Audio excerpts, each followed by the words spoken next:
Одоо бэлгийн чиг хандлага нэлээ өөр болоод байгаа. Бэлгийн зан үйл нэлээ өөрчлөгдөд байгаа. Аман секс, шулуун гидсний сексийн үеэр хүртэл халдаад байгаа байхгүй.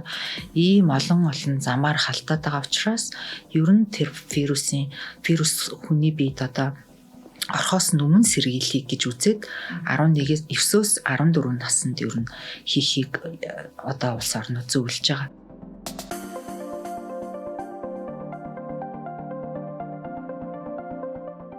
Өдрөм дөрөв үзэгчтэй Гэгээ эрүүл мэнд подкастын шинэхэн дугаар үзэгч та бүхэнд хүрэхэд бэлэн болоод байна. За өнөөдрийн манай зочноор эрүүл мэндийн яамны нийгмийн эрүүл мэндийн бодлогын хэрэгжлийн газрын дарга Цэцэг сайхан урагдсан байна.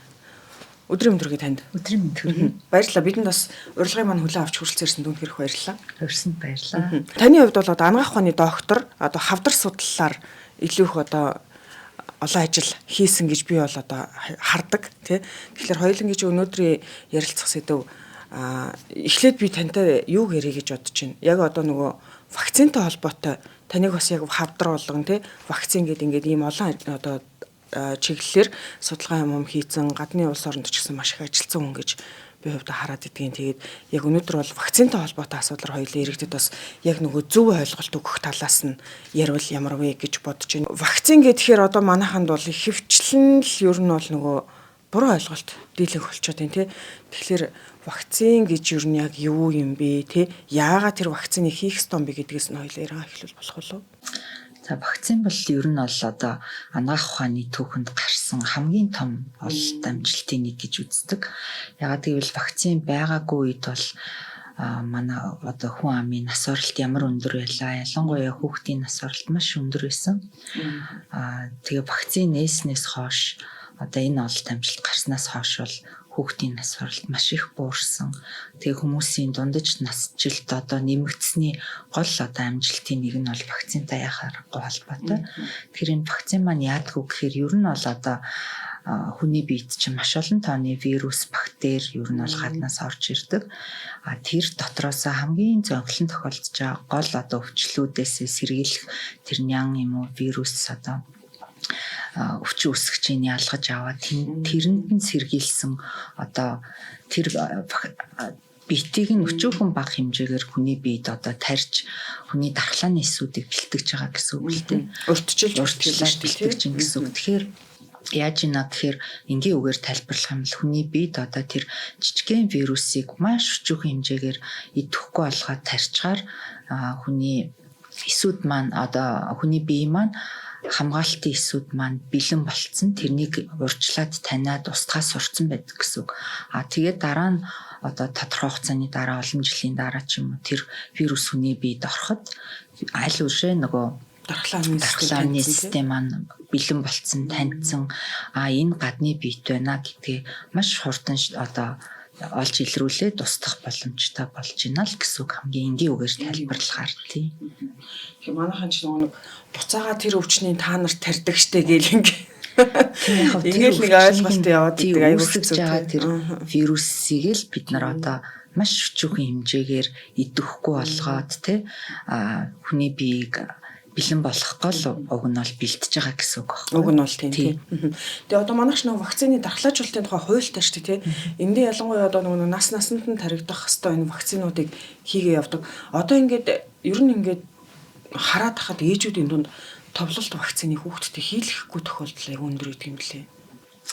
Манайх ч уг нь бол одоо товлолт дархлаажуулалтын хамрагдлалт маш өндөр орнуудын тоонд ордог байсан. Тийм баг 98-99% нь хүүхдүүдэд хамруулдаг байсан. За гэхдээ сүүлийн жилүүдэд бол хамрагдлалт бас буураад байна. Тэгэхээр яалтчгүй эцэг эхчүүдийн дунд энэ вакцин хортой юм байна, вакцин аюулгүй биш юм байна ч гэдэг юм. Тийм ойлголтуудаас болоод эцэг эхчүүд бас хүүхдээ вакцинд хамруулахгүй тохиолдлууд бас байна л да. Тэгэхээр энтэй үүдэлтэй ер нь бол хамрагдлалт бас өмнөшгөө 98-99% биш ер нь бол буур хандлага бол байна. Энэ ямар эрсдэлтэй вэ хоош? Гэхдээ энэ бол мэдээж эрсдэлтэй. Яг нь мэдээж нөгөө зарим нэг яг одоо хүүхдүүдэд эсрэг залттай цөөн тооны хүүхдүүд байдаг. Үнэхээр одоо нөгөө вакцин хийх боломжгүй тийм хийх боломжгүй цөөн тохиолдлын өвчлөлүүд байгаа тохиолдолд бас хийх боломжгүй. Тухайн вакцины найрлагад орж байгаа зүйлд нь харшилтай ч юм уу тий хүнд хөгжлийн бэрхшээлтэй эсвэл эсрэг залттай зарим нэг өвчлөлүүд байдаг. Тийм тохиолдолд бол хийхгүй. Тэрнээс бусад тохиолдолд бол хийлгэхгүй бол тухайн хүүхдийн халтурыг авна. За тэгээд өөрөө хөнгөө өвтлөөч гэсэн хин нэгэнд одоо эргүүлээд нөгөө өвчнийг дамжуулна. Тэгэхээр ер нь нийт хүн амд янз бүрийн халтурт өвчнөд игдэх эрсдэл маш өндөр болтгоо л гэсэн үг. Одоо жишээ нь хамгийн сүүлийн жишээ Улаанбурхан байна шүү дээ. Улаанбурхан өвчний хувьд бол нийт хүн амын 95% нь энэ вакцинд хамрагдчихж ер нь бол өвчлөл буурна гэж үздэг. Тэгэхэд энэ одоо хамрагдалт буурах юм бол өвчлөл одоо байхгүй болохгүй гараад байна л гэсэн үг. Улаанбурхан ч юм бол нөгөө 9 сартад нь 2 настад нэгэд байгаа тийм. Тэндээсээ нөгөө үлдсэн ч юм уу те хийгдээгүй хүүхдүүд хуримтлагдаад ах юм бол тэр халтур гарах эрсдэл нэмэгдээд байна л гэсэн үг. Хүмүүсийн дунд чинь тавлт вакцинд хамрагдсан одоо тийм 9 сартаа 2 настад нь хамрагдсан. Дахиад яагаад 15 настад нь хамруулаад байгаа юм бэ гэдэг ингээд бас нэг ойлголт яваад байгаа. Энэ дээр таваас яг албаны яг тийм үндэслэлтэй тайлбар өгч тийм. Тэгэхээр одоо яг Улаанбурхан өвчлийн насыг хараад үзэхээр нэг 10-аас 14 насны хүүхдүүд илүү хүүхдүүд тийм. Тэгэхээр тэр бүлэгтээ бид нар нэмэлт нөхөн дархлаажуултыг гэдэг байгаа байхгүй яагаад гэвэл яг тэр наснд илүү олон хүүхд өвдөд байгаа учраас тэр насны хүүхдүүдээс сэргийлэхийн тулд нөхөн дархлаажуултыг бол нэмж хийгээд байгаа гэсэн үг. Одоо яг нөгөө өмнө нь бол вакцин хийгээд тухайн вирусыг бол дархлааны систем таньсан байгаа шүү дээ. Тэгвэл тэр дархлааны системийг дахиж одоо апдейт хийгээд байна л гэсэн үг компьютероор ярил. Тийм ерөнхийдөө тодорхой хугацааны дараа дархлаа буураад бүр сайн хамгаалж чадахгүй байна гэсэн үг байхгүй. Тэгэхээр нэмэлт бид нар одоо нөхөн дархлаажуулалт хийж иж дархлааны хэмжээг нь илүү нэмэгдүүлж байна л гэсэн үг.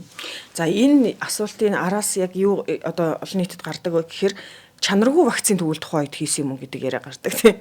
Тэгэхээр та яг энэ дээр нь бас тайлбарлаач. Үнэхээр тийм одоо чанаргүй вакцин байдаг юм уу те? Эсвэл ингээд арай өөр агуулга байна уу? Тэр яг манайх бол яг хүүхдийн товлын вакцинуудаа дандаа олон улсын байгууллагын шугамаар авдаг л та. Жишээ нь эмэн дээр бол тодорхой тендерүүд зарлагддаг. Тэгээ чанартай чанаргүй юм гэл нэлээд олон асуудлууд ярьдаг. Ийм бол тийм байдаг тийм. Бас эмэн дээр тийм асуудлууд байдаг бол вакцин дээр бол яг улс өөрөө одоо олон улсын байгууллагын шугамар дамжиж худалдаа авалтаа хийдэг. Тэгэхээр улс мөнгөний гаргаад гэхдээ худалдаа авалтын ямар нэгэн компани биш тендер зарлахгүйгээр шууд олон улсын байгууллага буюу хүүхдийн саналаа дамжуулаад хүүхдийн сан болохоор дэлхийн бүх орнуудын хувьд ер нь бол нэгдсэн вакцины худалдаа авалтыг хийгээд хамгийн бага үнээр хамгийн чанартай вакциныг авчирч өгдөг. Тэгэхээр хүмүүс бас нөгөө вакцины чанарыг хяндаг лаборатори авахгүй жиж тана гэж ярьдаг шүү дээ тийм. Тэгэхээр яагаад нөгөө хүүхдийн сангаар дамжуулдаггүй гэхээр улс орон болгон вакцины чанарыг хянж чадахгүй. Вакцины чанарыг хянах лаборатори бол маш нарийн бидэг. Тэгэхээр тэр болгон одоо бага дунд орлоготой улс орнууд тийм нарийн түвшний лабораторийг хийж чадахгүй учраас хүүхдийн сангаар дамжуулдаг байхгүй олон улсын байгууллагуудаар. Тэгэхээр олон улсын байгууллага бол тэндээ нэгдсэн чанарын лабораторитой бүх орнуудын тэр нөгөө вакцинуудыг хянж үзээд тэгээ хамгийн чанартай хамгийн сайн гэдгийг л нөгөө баталгаажлалтыг гаргаж иж улс орнуудад нийлүүлдэг. Тэгэхээр манай орны хувьд бол хамгийн одоо боломжит хамгийн сайн хувилбараар л одоо олон улсын байгууллагын шугамар дамжуулаад чанартай хамгийн хямдхан вакциныг л оруулж ирдэг. Олон улсын байгууллага одоо тухайн вакциныг бол одоо нөгөө ясын цайтал гэдэг шиг шалгах нь шүү дээ. Шат чатны одоо шинжилгээ юмнуудыг хийх нь шүү дээ. Зөв үү? Тийм. Ер нь вакциныг гаргаж авахд чинь маш олон жилийн хугацаа шаарддаг л да. Маш олон тооны судалгаанууд үе шаттай явж иж зах зээл дээр нэвтэрдэг.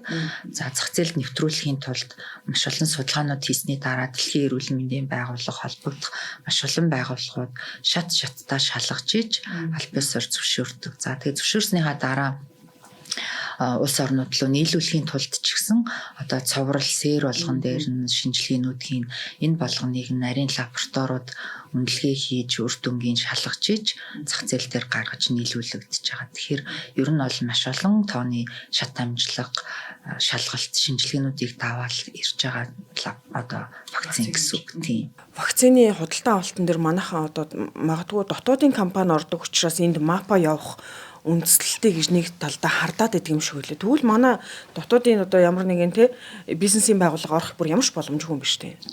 Бизнесийн байгууллагууд ер нь бол ордоггүй. Яг хүүхдийн товлолт бүх вакцинууд бол хүүхдийн сангийн шугамаар орж ирдэг. За тэгээд Pfizer буюу нөгөө юуны хатгааны эсрэг вакцин бол Pfizer-ийн вакцин орж ирдэг. Умаа үзүүний хавтраас сэргийлэх вакцин бол Merck-ийн вакцин орж ирдэг. За бусад вакцинууд нь болохоор Энэтхэгийн Serum Institute гээд дэлхийн хамгийн том вакцины нийлүүлэгч үйлдвэрлэгч компанийн орж ирдэг.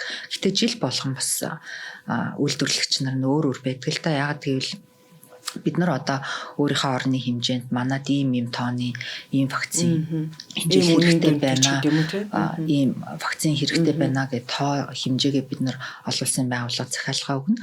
Тэгэхээр олон улсын байгууллага бол зөвхөн Монголын биш дэлхийн бүх орнуудын захиалгуудыг нийлүүлж агаад одоо тэр үйлдвэрлэгчтэйгээ үнэ хилцдэг юм шиг байна. Тэгээд хамгийн хямдхан үнэтэй хамгийн чанартай вакциныг аль улс орнд нийлүүлэх үү гэдэг жил болгон бас үйлдвэрлэгч нь бас жоохон өөрчлөгддөг. Гэтэ дийлэнх нь бол ийм хідэн одоо том компаниудаас орж ирдэг.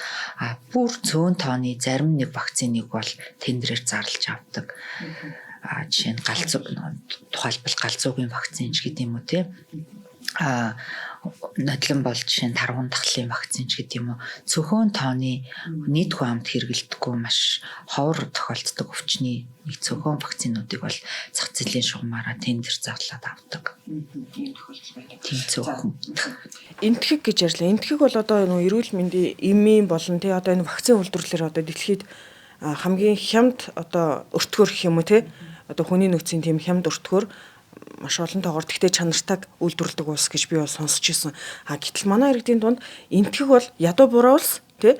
Тэнд бол одоо хамгийн л бараг чанаргүй ийм одоо вакцин үйлдвэрлэгдэж байна гэдэг ийм хардталт байдаг. Энэ яг байх боломжтой. Гэтэл одоо яагаад тэр одоо энтхэгийн тэр үйлдвэрлэсэн вакцин тий олон улсын байгууллагын тэр олон лабораторийн тэр шат амжилгыг дамжаад даваад одоо олон нийтэд түгээд байгаа юм бэ гэдэг чи бас нэг юм сонир ойлголт байгаа шүү дээ тий. Тэгэхээр энтхэг бол бас ийм болон вакцины үйлдвэрлэл за тэгээд IT технологиор бол дэлхийд хэрэглэдэг бас орнуудын нэг шүү дээ. Тэгэхээр тэдний үйлдвэрлэж байгаа ямар үйлдвэрлэгчээс авж байгаа гэдэг бол бас тодорхой асуудал. Тэгэхээр мэдээж олон улсын байгууллагууд бол хамгийн чанарын шаардлага хангасан олон улсын маш олон стандартын шаардлагат нийцсэн тэр үйлдвэрлэгчийнхийг л мэдээж сонгож аавна л та. Тэгэхээр манай орны хувьд ч гэсэн бид нар бол одоо олон улсын байгууллагууд бол мэдээж энэ олон одоо стандартын шаардлагуудыг тавьж агаад тэрэндээ нийцсэн хамгийн сайн үйлдвэрлэгчийг сонгож авч юмаа нийлүүлж байгаа гэсэн үг. Нийслэлээс умаа үзүүний хор тавдрыг үүсгэж байгаа гол одоо энэ вирус болсон тий хүний одоо хөхөнцөр вирус уу энэ HPV гэдэг байгаа шүү дээ. Энэ вирусын эсрэг вакциныг одоо өсвөр насныханд тарих юм компанид ажлыг өрнүүлээд саяхан бас ажиллаа эхлүүлээгээ зарлалчлаа тий. Мартаар вакцин хэлгэрэг нэг болоод шүү дээ тий. Тэгэхээр энэ өөрөө ямар одоо чухал юм бэ те? Ер нь энэ одоо вирусээс сэргийлэх вакцин бас л иргэдийн дунд эн чи чанартай юм уу? Яагаад заавал одоо хүүхдүүдэд те багаас нь хийх гээд байгаа юм бэ? Бид нар хүүхдүүдэд вакцин хийлгэмэрг байна гэд ингээ яваад байгаа. Энэ дээр та бас одоо яг зөв ойлголт өгөөч те. Тэгэхээр яг хүний папиллома вирусын эсрэг вакцин бол бас маш чухал вакцины нэг. Яг гэвэл ер нь яг анагаах ухааны түүхэнд хавдраас сэргийлж болох хоёрхан л вакцин байдгийн. Бусад хавдраас бол бид нар сэргийлж чадах одоо хэрэгсэл одоо байхгүй шүү дээ. Вакцин бол байхгүй. Илэгний хавдрын Б вирусын эсрэг вакцин бол Монгол улс 92 оноос эхлүүлээд товлолтоо хийгээд хүүхдүүдэд дөнгөж төрөхт нь хийгээд хамгаалаад эхэлсэн. Дараагийн яг хавдраас сэргийлэх вакцин бол яалтчгүй энэ хүний папиллома вирусээс сэргийлэх вакцин. Гэхдээ энэ бол яг нийт бид нар хүн ам дундаа энэ умаа үзүүний хавдраас сэргийлдэг вакцин гэд нэрлээд байгаа боловч 6 төрлийн хавдраас сэргийлдэг вакцин. Ягаад гэвэл хүний папиллома вирус маань өөрөө 6 төрлийн хавдар үүсгэдэг. Дийлэнх нь умаа үзүүний хавдар байдаг учраас бид нар илүү умаа үзүүний хавдар гэдгээрээ яриад байгаа боловч цаана умаа үзүүний хавдар, за өтрээний хавдар, аль ганцхан эмэгтэйчүүдэд биш эрэгтэйчүүдэд хавдар үүсгэдэг. Тэгэхээр эрэгтэйчүүдийн хавдар болох шодон хавдар, нөгөө оршингоны хавдар, ам залхиурын хавдар гэд хэд хэдэн төрлийн хавдраас сэргийлдэг ийм вакцин. Тэгэхээр нийслэл яг одоо бол хүүхдүүдтэй энэ кампани ажлыг эхлүүлсэн байгаа. Тэгээд нийслэлийн бас орлогч дарга уг нь бол их зөв санаачлаг гаргасан. Айгүй зөв уриалга тий.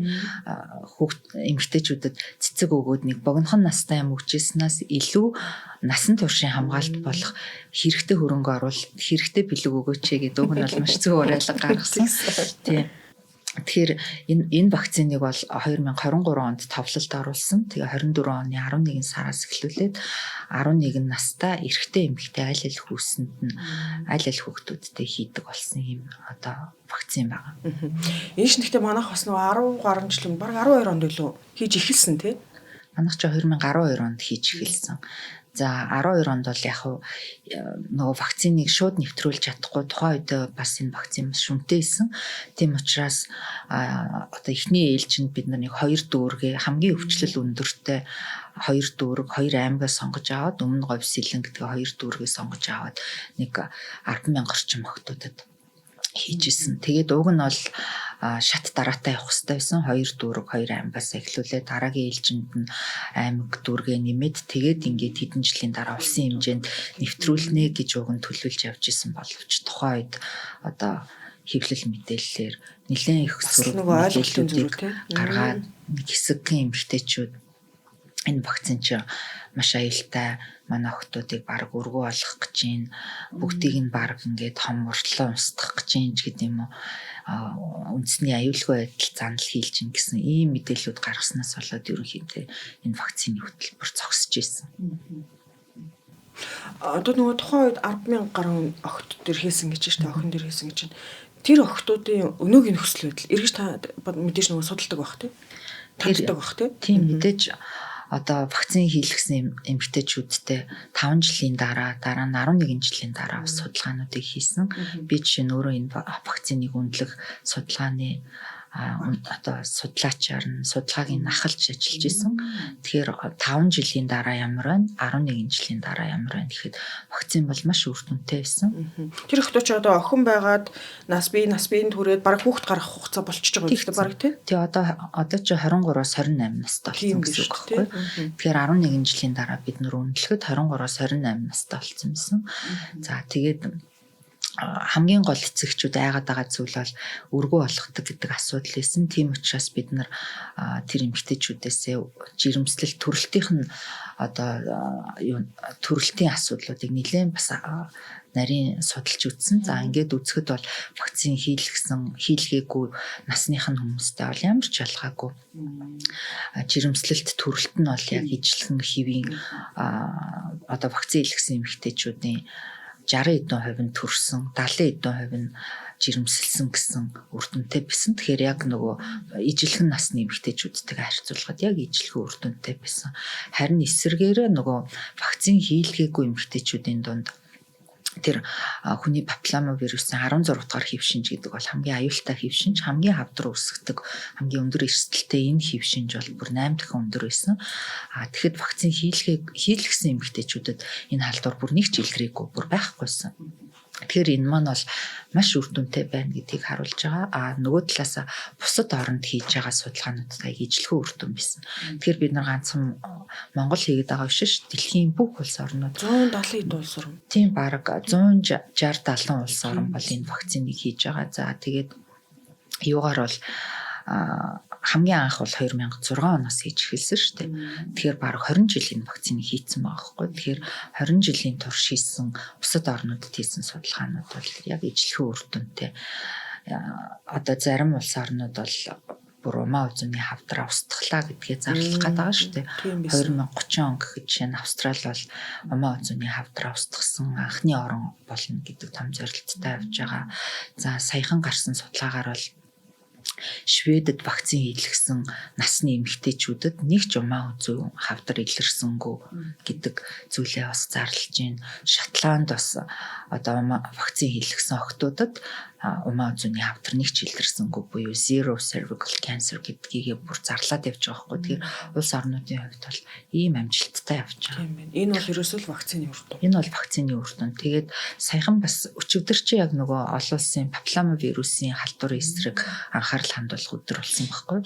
Тэгэхээр энэтэй тохиолдуулаад улс орнуудаас хийсэн судалгаануудаа танилцуулж илээ. Шинэ мэдээлүүд гарч ирж мэдээллүүд танилцуулаад явж хахад жишээ нь Америкийн нэгдсэн улсын хувьд бол вакцин хийлгэсэн эмэгтэйчүүдийн дунд умаа үзүүний хавдар дунджаар нэг 27% буурсан байна гэдэг судалгаагаас танилцуулж илээ. Тэгээд үр дүн нь мужаараа ялгаатай хамгийн сайн хамрагдалттай мужид бол хамгийн сайн буурсан байна. Муу хамрагдалттай мужид бол хамгийн бага буурсан байна. Тэгэхээр энэ вакцин маш үр дүнтэй байна гэдгийг бас харуулсан судалгаануудаа танилцуулж илээ. Ер нь бол одоо нөгөө хөгжингүй улс орныг даган дуурайх тохиолдол маш илбэг тий. Ялангуяа одоо харж бараг үлгэр жишээ аваад байгаа нь Америкийн болов гэж би хараад байдаг. Тэгээд Америкт чинь вакциныг чинь ингээд юу яачлаа штэ, болиулчлаа штэ ч гэдэм үү те. Тэгэд Америк ч өөрсдөө ингээд вакцина хийхгүй гэдэг ийм мэдээлэл гаргачлаа штэ. Тэгсэн чинь манайх болохоор хийгээд тах юмаа гэд ингээд нэг ийм яриа яваад тах юм а. Яг үнэхээр одоо тэр Америкчууд вакцинаас татгалцсан юм уу те? Хэрвээ татгалцсаагүй бол те энэ одоо вакцины үр дүн ингэж гарах юм уу те? Америкийн хувьд бол сая сүүлд гарсан шийдвэрээр зарим нэг хүүхдийн вакциныг тоог нь багасгасан бэлээ. Тэгэхээр мэдээж одоо нөгөө өндөр хөгжилтэй улс орнууд чинь тухайн вакциныг маш олон жилийн хугацаанд хийхээр тухайн өвчлөл байхгүй болчихж байгаа. Тэгэхээр тэрнтэйгээ уялдуулаад зарим нэг цөөн тооны вакцинуудаа хасаад яг хамгийн их одоо өвчлөл илүү байгаа вакцинуудаа үлдээсэн. Одоо жишээ нь Б вирусын гепатитын эсрэг вакциныг товлоосоо хассан байгаа байхгүй. Тэгэхээр тэдний энэ төрлийн өвчлөл байхгүй болсон юм байна. Байхгүй болсон учраас нэг ач холбогдол гэж үзээд хасцсан. Гэхдээ эрдэмтэн судлаачид нь бол бас ингэж шууд хасч болохгүй. Яагаад гэвэл бусад орноос энэ вирусын халдвар орж ирэх эрсдэл байсаар байгаа учраас бид нэр ингэж яг товлоосоо хасах нь буруу гэдэг зүйлүүд бас яригдчихл байгаа. Гэхдээ яг бүх вакцин бол хассан юм байхгүй. Цөөн тооны яг өвчлөлтөд тааруулаад уялдуулаад зарим нэг вакцинаа хасаад одоо зохицуулт хийсэн зүйлүүд бол байгаа. Манай орны хувьд чи өөр нөхцөл байдалтай. Манад чи бүх төрлийн халдвар хамгийн өндөр учраас бид нар яалтчгүй энэ халдваруудаас чи вакцинаар сэргийлэхээс өөр одоо арга бид нарт бол байхгүй. Умаа зүүнний хор тавдраас сэргийлж байгаа тэр вакцин руу эргөөд орё тий. Манайх одоо яг нөгөө хаанаас бас оруулж ирж байгаа ямар үйлдвэрийн гэх юм уу те аль улсаас бас ямар замаар оруулж ирж байгаа та нөгөө нэвтрүүлгийн ихэнд ярьсан ч гэсэн дахиад яг энэ төрлийн вакцин дээр бас мэдээлэл өгөөч те. За яг хүний папиллома вирусын халдвараас сэргийлэх вакцины хувьд бол Америкийн нэгдсэн улсад үйлдвэрлэсэн Мерк үйлдвэрлэгчийн вакциныг манайх бол Нүбийн хүүхдийн сангийн шугамар дамжуулж авч байгаа. Тэгэхээр энэ бол бусад оронд хэрэглэдэг хамгийн сайн вакцины нэгийг л бид нар оруулж ирж байгаа гэсэн үг. Америк ч гэсэн одоо жишээ нь Меркийн үйлдвэрлэсэн вакциныг хэрэглэж байгаа. Австралид ч гэсэн жишээ нь Меркийг хэрэглэж байгаа. Тэр яг энэтэй адилхан үйлдвэрлэгчийн хамгийн чанартай сайн вакцин манад орж ирж одоо хүүхдүүдэд маань 11 настай хүүхдүүдэд өнгөө хийж гин гэсэн үг шүү дээ. Тэгэхэд сая жишээ нөгөө хотын орлогч дарга маань вакцинжуулалтанд хамрагдах хураалга гаргаснаас хойш надлаас хэд хэдэн хүн хандж илээ. Би одоо жишээ нь Солонгост амьдардаг, Солонгосны вакциныг өмтэй идэг. Монголд ирсэн дээрээ би нэрээ хүүхдүүдтэй хийлгэж хүү, хаана хийлгэж болох уу гэд асууж илээ. Тэгэхээр одоо өрхийн эрүүл мэндийн төв дээр эсвэл халдвар төвчин судлалын үндэсний төвийн сайн дурын дархлаажуулалтын кабинет дээр очиод жишээ нь өөрсдөө нэмэлтээр хийлгийг гэвэл бага хэмжээний төлбөрөө төлөөд бас хийлгэх боломжтой байгаа. Ер нь ингээ манайх л одоо нэг вакцины хамгийн одоо хямдаарч гэдэг юм уу те яг одоо шаардлагатай тохиолдол хямдаар хийгээд байна. Бүр ихэнх нь одоо бараг үнгүү хийгээд байгаа шүү дээ. Товлолтын энэ төр тий. Гадны улс оронд болохоор вакциныг ер нь төлбөртэй гэдэг юм биш. Би тэгж хараад байдаг. Яг одоо жишээ нь энэ папиллома вирусын вакцин чинь нөгөө жишээ нь бусад оронд амар үнэтэй гэдэг байгаа шүү дээ. Тэр чинь үнэтэй гэдэг байхгүй. Яагаад манайх юм хямдхан үнээр авч ийн вэ гэхээр Gavi буюу вакцины олон улсын альянс гэдэг нэг байгууллага байдаг. Энэ байгууллага болохоор зарим төрлийн вакцинуудыг одоо жишээ нь баг дунд орлоготой улс орнуудад хамгийн бага үнээр авах боломжийг нь бүрдүүлж өгдөг байхгүй. Одоо жишээ нь манайх өмнө нь Gavi-гийн тэр олон улсын вакцины альянсын одоо шалгуурт нь нийцээд бага орлоготой орон байсан учраас манай бүх хүүхдийн вакциныг үн төлбөргүй хангаж өгдөг гэсэн. Тэгээд нөгөө тухайн улс орны одоо орлогоос хамаарат одоо манайх чинь тэрнээс хамаарат манайх Gavi-гаас үнэгүй вакцин авах боломжгүй болсон байхгүй.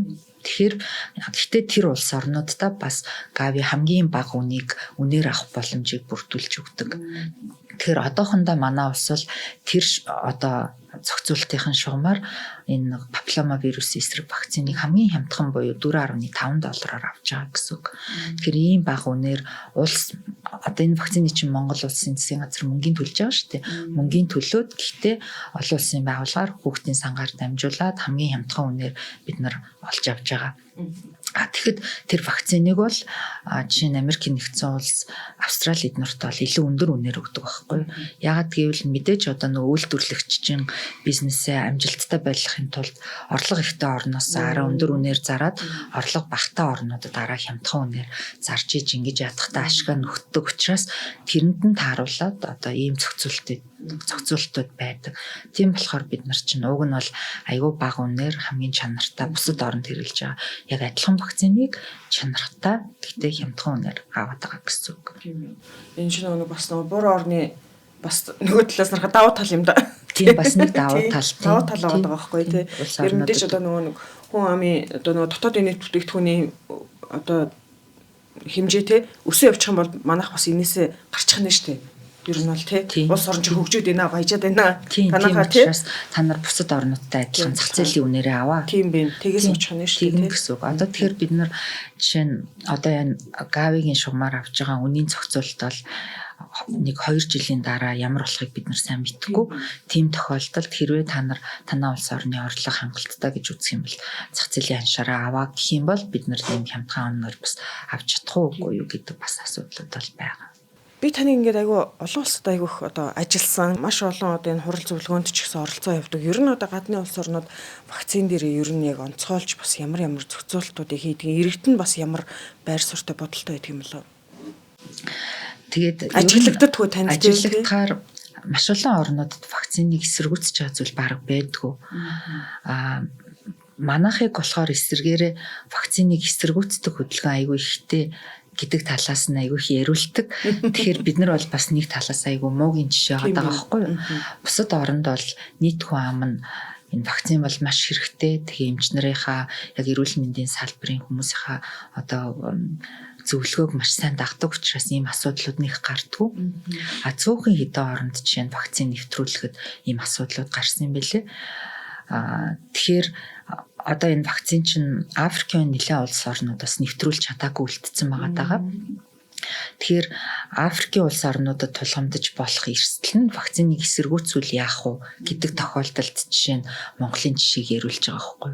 Ийм вакцин эсэргүүцсэн хөдөлгөөн танаа улс оронд гарсан. Тэгэхээр та нар энийг яаж давж вакцинаа нэвтрүүлсэн бэ? Тэр туршлагаасаа яриач гэдэг юм уу? Бид нар бол дандаа сөрөг талын жишээ болж очиж ярьдаг байхгүй зарим тохиолдолд. Тэгэхэд эсэргээрээ ихэнх улс орнууд дандаа амжилттай ярьж байгаа байхгүй. Одоо бид нар 2006 оноос 7 оноос эхэл Америк 6 оноос Австрали 7 оноос нэвтрүүлээд эхэллээ. За ингээд бид нар вакцин нэвтрүүлснээс хойш 10 жилийн дараа 15 жилийн дараа за одоо бол бүр 20 жилийн дараах үр дүнгээ ярьж байгаа. хамгийн сүүлийн судалгаа гэхэд Шведийн судалгаа бол вакцин хийлгэснээс хойш 18 жилийн дараа 1 сая эмэгтэйчүүдэд хийсэн судалгааны үр дүн одоо вакцин маш үр дүнтэй байна. Умаа үзүүний хавдар ингэж буурсан байна. Папиллома вирусын халдвар тэд дахин буурсан байна гэдэг юм маш үр дүнтэй юмнууд ярьж байгаа. Олон улсын хурлуудад ч гэсэн улс орнууд дандаа амжилттай ярьдаг. Умаа үзүүний хавдар тэд дахин буурсан байна. За зөвхөн умаа үзүүний хавдар биш, эрэгтэйчүүдийн дундх толгой үзүүний хавдар тэгж буурсан байна. Оршногны хавдар тэгж буурсан байна. Гадна бэлэг эрхтний хавдрууд ингэж буурсан байна. Тэгэд манад хэрэгжилж байгаа вакцин чинь одоо зөвхөн одоо хавдраас гадна бэлгийн өвгөөс сэргийлдэг. 6-11-р хэв шинж нь болохоор бэлгийн өвөө ургацгаас сэргийлдэг. Тэгэхээр бэлгийн өвөө ургацаг тэд дахин буурсан байна гэдэг дандаа нөгөө эрг үр дүнгуудээ илүү ярьдаг. Эсвэргээр зарим нэг цөөхөн улс орнууд бол тийм бас вакцин нэвтрүүлэхэд ямар асуудлууд тулгамдсан, ямар хэцүү зүйлүүд байсан гэдгийг бас ярьдаг. За тэгэхээр муугийн жишээ болохын тулд бид нараас одоо вакциндаа хамрагдах нь мэдээж одоо вакцины одоо энэ үйлдвэрлэл гэдэг бол зөвхөн Монгол зориулаад ч юм уу мууг нь үйлдвэрлэе эсвэл одоо арай нэг жоохон баян оронд зориулж чанартайг нь үйлдвэрлэе гэсэн юм бол байхгүй гэдгийг бас баталгаатай хэлэх хэрэгтэй баг тийм юм мэдээж юу гэж байх вэ? Одоо тангараг үргэсэн эмч нар, эрүүл мэндийн салбарын үйлдвэрлэгч нар одоо мэдээж хүний эрүүл мэндийн эсрэг юу гэж тийм юм хийх вэ? Тийм одоо араа боломжтой орнуудад нь сайныг нөгөөд хамгийн муугийн жишээ нь ядуу буруу орнууд л үгүй гэдэг юм мэдээж байж болохгүй байхгүй л тийм. Тэгэд ч чинь нэг л үйлдвэрийн нэг шугамар дамжиж явж байгаа учраас энэнд нь зориулаад дараа өндөр стандарт, энэнд нь зориулаад дараа бага стандарт гэж байхгүй л тийм. Манайхны дунд байдаг нэг хардлага бол за яг үнэхээр тэр чанартай вакциныг манайх оруулаад ирлээ тий. Тэгвэл манайх нөгөө хадгалдаг барьдаг тий. Тэр одоо нөгөө агуулах одоо юу гэдгийг тий. Тэр одоо лабораторийн тэр чанарын шаардлагыг хангаж тэр зөв байдалд нь хадгалдаг юм уугүй юу? Хугацаа нь ямар байдгийг ч гэдэг юм. Тэрэн дээр нь бас их санаа зовдөг юм шиг байна. Вакцины тээвэрлэлт чинь бас маш нарийн процесс үүдэг. Одоо олон улсын тэр үйлдвэрлэгчээсээ гараад агуулгаасаа гараад эцсийн хэрэглэгч хүртлээр байнгын хяналттай явж идэг. Одоо тээвэрлэх явцад нь зориултын бүр нөгөө 24 цаг хяналт хийдэг одоо тийм мэдрэгчүүд байдаг. Вакциныхаа савн дотор вакцины тээвэрлж байгаа тэр боксын дотор тэгээд тухайн вакцин ямар нөхцөл тээвэрлэгдэх ёстой тэр болгоныг одоо 24 цаг тасралтгүй хэмжээ явж идэг гэсэн үг. Тэгээ хамгийн эцсийн хэрэглэгчид оцсны дараа одоо тэр хим нь алдагдаж гин үгүй гэдгийг байнга хянаж байгаа. За хэрвээ хим алдагдсан ямар нэгэн тохиолдол гарах юм бол мэдээж тэр вакциныг хэрэглэхгүй шууд устгалд оруулна. Тийм учраас анх үйлдвэрлэгчээсээ гараад одоо манай халдвар төвчин судлалын үндэсний төвчин маш том агуулгатай болсон шүү дээ. Ковидын үед хүүхдийн сангийн шугамар барьж өгсөн тэр агуулгыг бас итгэхгүй байгаа хүмүүс очиод үзэж болно. Тэнд бол яг бүр хамгийн сүүлийн үеийн орчин үеийн шаардлагад нийцсэн одоо бүх зүйл нь компьютер дээр ингээд 24 цаг хянагдаж идэг тийм лабораторид одоо агуулгатай болсон. Тэгэхээр тэндээ тэгж маш сайн хянаж байгаа. За тэгээ 21 аймаг дүүргүүдийн өрхүүдийн эрүүл мэндийн төвөд хүртэл тэндээ холбогдсон. Бүгд бол одоо 24 цагийн турш хянагдаад явж идэг. Тэгээд вакцины тээвэрлэлтэн дээр бас нэг хардаг зүйл нөгөө гадна талдаа тийм температур мэдрэгчтэй учраас тэрнийг нь өнгөний өөрчлөлтөөр нь ч юм уу энэ вакцины тээвэрлэлт хадгалтанд одоо ямар нэгэн асуудал гарч уу гэдгийг хүртэл хянаад явж идэг. Тэгэхээр тэн дээр бол ямар нэгэн асуудал бол байхгүй. Дөнгөж өчигдөр хүртэл бид нар жишээ нь Дэлхийн эрүүл мэндийн байгууллагатай хамтраад яам дээр гадны одоо нүүбийн хүүхдийн сангийн шугамар энэ вакцины хадгалалт тээвэрлэлтэнд ямар нэг асуудал байна уу гэдгийг судалж үзсэн судалгааг бас танилцуулж сонссон. Тэрэн дээр бас гадны хөндлөнгийн эксперт хянж үзээд ямар нэгэн асуудал байхгүй байна. одоо ганц нэг тохиолдлууд бас гарсан нь одоо нөгөө тэр температур мэдрэгч хөрөгчнөөс гаргасны дараа тэрнийг унтраагаагүй тохиолдол гарсан билээ. Тэгэхээр тэгчээр нөгөө нэг химэн алдагдсан юм шиг мэдээлэл гарчдаг. Тэгэхээр тэрнийг яг араас нь дагаад судлаад энэ юунаас болсон байна гэхээр вакцина хөрөгчнөөс гаргасныхаа дараа тэрнийг унтраагаагүй байсан ч юм уу нэг ганц нэг тийм тухайн одоо вакцинатортай холбоотой механик зүгээр нэг тийм бүртгээгүй тохиолдлууд бас гарсан байлээ. Тэрнээс бусдаар бол яг тийм тээвэрлэлт дээр ямар ч асуудал гараагүй. Тийм үр дүнгууд бас яригдсан. За маш сайхан таатай мэдээ. Энийг сонсоод бас үзэгчд маань бас вакцин чи ямар нэгэн тий хадгалалтын болон тээвэрлэлтийн ямар нэгэн асуудал үүсдэггүй мэнэ гэж одоо итгэж байгаа байх гэж найдаж байна. За хүний папиллома вирусын эсрэг вакциныг ойл эргээд нэг товчхон дуртаад бас нэвтрүүлгээ өндөрлөе гэж бодож байна. Одоо яг өсвөр насныханд манайх тарихаар болчлоо тий.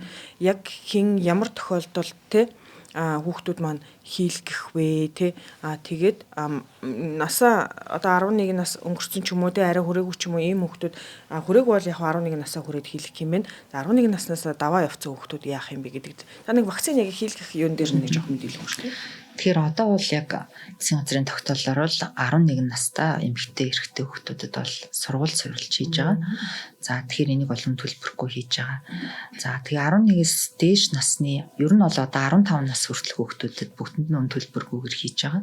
Эцэг эхчүүд хэрвээ хүсэх юм бол өрхийн эрүүл мэндийн төв дээрээ эсвэл халдвар төвчин судлалын үндэсний төвийн сайн дурын дархлаажилтын кабинет дээр очиод хүүхдээ үнгүй хийлгэж болно 15 нас хүртэл.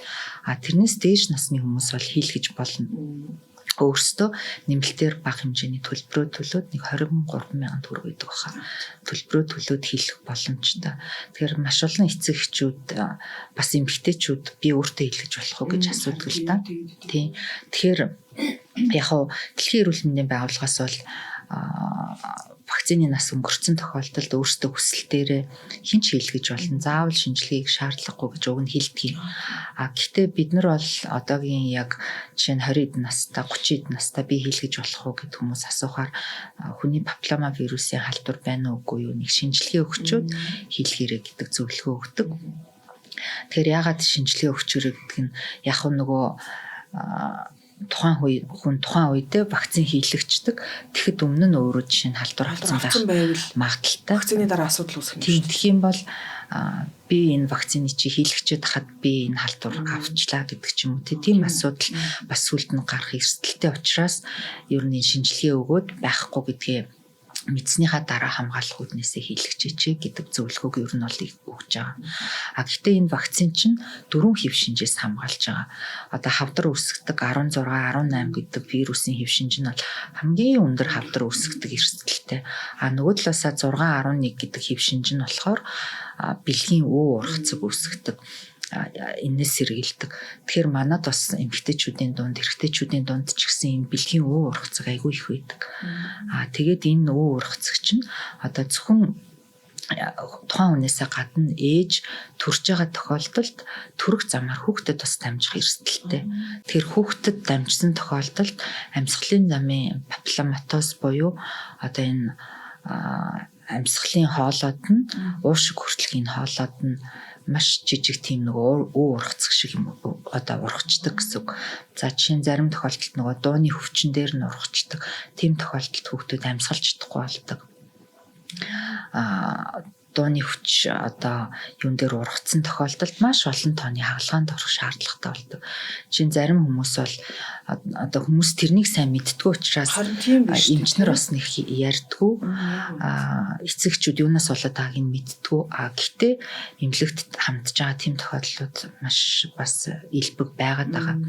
Тэгэхээр яадгүй гэхээр тухайн хүүхд бол бүтэн наркозтой заавал хагалгаанд орох шаардлагатай. Нэг хүүхэд жилдээ зарим 5, 10 тохиолдолд 10 удаа хүртэл ийм хагалгаанд орох шаардлагатай болдог.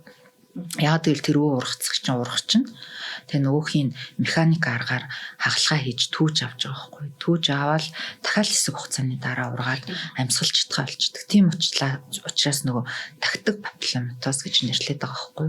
Ийм өвчлөл бас байгаад байгаа. Тэгэхээр энээс бас сэргийлдэг гэдгээрээ маш давуу талтай вакцин байхгүй. Зөвхөн хавдраас гадна ийм бэлгийн ургацаг хүүхдүүдэд амьсгалын замын тактик папилломатоз гэдэг ийм олон өвчлөөс сэргийлдэг урьдчилан сэргийлэх боломжтой вакцин гэсэн үг. Ийм учраас бид нар ер нь бол хүүхдүүдтэй бүгдэнд нь энэ вакциныг хийж урьдчилан сэргийлэх боломжтой. Тэгээд хөвгүүдтэй бас хийх нь маш чухал. Яг тэгвэл хүмүүсийн дунд эн чинь умаа үзүүний хавдраас сэргийлдэг гэдэг чинь яхаарад манай эрэгтэй хүүхдэд хийгээд байгаа гэдэг асуулт их асуугаад идэг. Тэгэхээр энэ бол 6 төрлийн хавдраас сэргийлдэг эрэгтэйчүүдэд байж болдог. Бас хавдраас сэргийлдэг учраас аль хүүсэнд нь хийх шаардлагатай. Нөгөө талаасаа маш олон орнууд зөвхөн охтуудтай хийж уг нь бол анх ихэлсэн. Тэгээ ингээд явхаар зөвхөн охтуудтай их нь хангалтгүй юм байна. Яагаад гэвэл эн чинь бэлгийн замаар дамждаг вирусын халдвар учраас зөвхөн эмэгтэйчүүдэд хамгааллаа гэж хийгээд идэг. Эрэгтэйчүүдэд нь бас энэ вирусын тархалт буурахгүй бол бэлгийн замаар дахиад нөгөө халдвараа аваад байгаа учраас энэ вирусын тархалтыг бууруулахын тулд аль хүүсэнд нь хийх ёстой юм байна. Тэгээд сүүлийн үед гарсан судалгаагаар эрэгтэйчүүдэд бас маш их хавдар энэ вирустай холбоотой байгаа учраас эрэгтэйчүүдэд бас хийж хамгаалах ёстой юм байна. Тэгээ эрэгтэйчүүдийн эрхийг хамгаалах байгууллагууд ч хүртэл энэ асуудлыг аягүй хүндэж яриад байгаа байхгүй. Яагаад зөвхөн эмэгтэйчүүдэд хамгаалаад байгаа юм бэ? Эрэгтэйчүүд ч гэсэн бас нөгөө талаасаа бид нэр эрхээ хамгаалуулмаар байна шүү дээ. Яагаад ийм вакцин байсаар байтал бид нарыг хамгаалахгүй зөвхөн эмэгтэйчүүдийг хамгаалаад байгаа юм. Ялгуурлан гадуурхаад байгаа юм шиг ялгуурлан гадуурх чинь гэдэг асуудлыг тавиад маш олон хурлууд дээр энэ асуудал бүр ингээд тусгай нэг хөтөлбөр болж явж байгаа байхгүй. Эрэгтэйчүүдийн вакциныг бид нар хиймээр байна гэд. За ингээд тэр одоо эрэгтэйчүүдийн эрхийг хамгаалдаг байгууллагууд чинь маш олон жил сүүлийн хэдэн жил аягүй эрчтэй энэ асуудлыг тавьж байгаа учраас нэлээд олон улс орнууд эрэгтэйчүүдийнхаа вакцин дотроо эрэгтэйчүүдийг оруулж эхэлж байгаа. Тэгэхээр манайх бол ардаас нь явж байгаа биш бас айгүй амжилттай явж байгаа орнуудын тоонд ороод эрэгтэйчүүдэд вакцинжуулаад эхэлсэн. Тэгэхээр зарим улс орнууд бас яаж та нар эрэгтэйчүүдэд вакцинжуулдаг болчихоо гэж чинь манайхаас туршлага судлаач гэдэг юм уу. Ийм асуудлууд бас ярьж байгаа. Тэгэхээр эрэгтэй эмэгтэй хүүхдүүдтэй 11 наснд нь хийн. Тэгээ яагаад нөгөө өсвөр наснд нь хийгээд байгаа юм бэ? Энэ халдварыг авах болоогүй байхад нь та нар баг хийж бэлгийн харьцаанд орж болно гэдэг баг асуудал яриад байгаа юм биш үү гэдэг зүйлийг бас хөндөд бусад орнуудад хүнддэг. Тэгэхээр яагаад өсвөр наснд нь хийж ийн гэхээр бас олон тооны судалгаанууд байгаа. Өсвөр наснд нь хийх тусам дархлаа илүү сайн тогтдог, илүү сайн хамгаалдаг.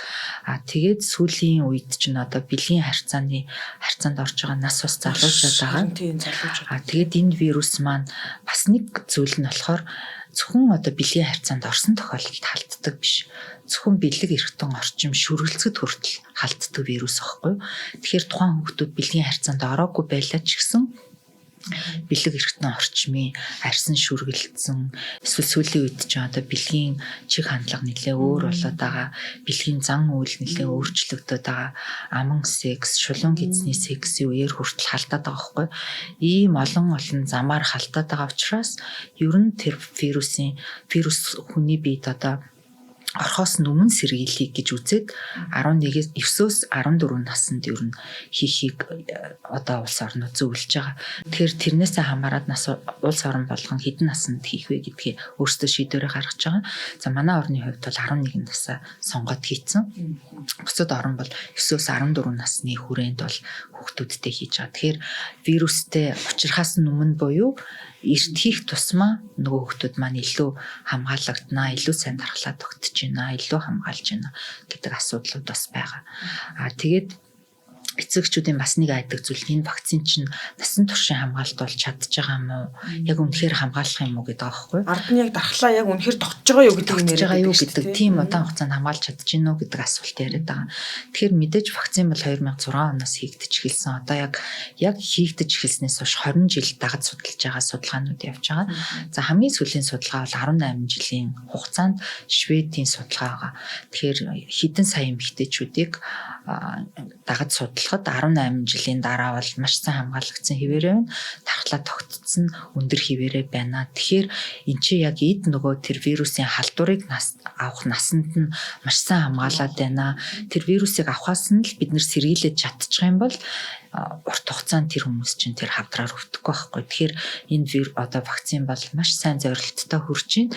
Яг тэр вирусын халдварыг авдаг эд бэлгийн одоо идэвхтэй насанд нь энэ вирусын халдвараа сэргийлж чадаад байна. Ийм учраас маш үр дүнтэй байна гэдэг судалгаанууд бол одоо сүүлийн сайн нотлохонууд бол байгаад байна. За тэгээд шинжлэх ухааны үндэслэлтэй баримттай нотлоготой маш олон шатны судалгаатай ийм одоо вакцинжуулалт манад одоо өрнөж байгаа юм байна. Тэгээ умаа үзүүний хорт хавдрал гэж яриад ирснээс биш цаана тэр маш олон одоо аюултай нөхцлүүд бас байдгийн биш үү. Тэгэхээр эмэгтэйчүүд маань тий одоо өөртөө энэ вакциныг хийлгэлээ гэж бодоход өөрөөсөө төрж байгаа тий хайртай одоо хүүхдээ муухай тэр өвчнөөс хамгаалах нь шүү дээ. Тийм шүү дээ. Одоо эцэг эхчүүдийн хувьд тэр талаас нь бас яг төдийлөн бас мэдээлэл өгсөн юм. Тийм эцэг эхчүүдийн хувьд бол одоо хүүхдээ вакцин хийлгэх үү гэдэг хөвчлээ эцэг эхчүүдийн сонголт байгаа шүү дээ. Жишээ нь 11 настай хүүхэд бол өөрөө би хийлгэх яа гэд хэлэхгүй эцэг эхчүүдэд заавал бид нар мэдээлж энэ вакциныг хийж байгаа. Тийм. Тэгэхээр одоо ийм аюултай маш олон төрлийн өвчнөөс сэргийлэх боломжтой одоо хэрэгсэл вакцины байсаар эцэг эхчүүд хүүхдээ бас хамгаалахгүй байна гэдэг бол бас л ийм буруу шийдвэр тий. Тэгэхээр би бол хүүхдийнхаа эсрэг хийж байгаа баг гэмт хэрэг юм болов уу гэж баг тэгж хийж болохоор байгаад идэг санагддаг. Тийм тэгэхээр яг эцэгчүүд мэдж байгаа тохиолдолд бол арай тийм шийдвэр гарахгүй байх л гэж би бодож байна.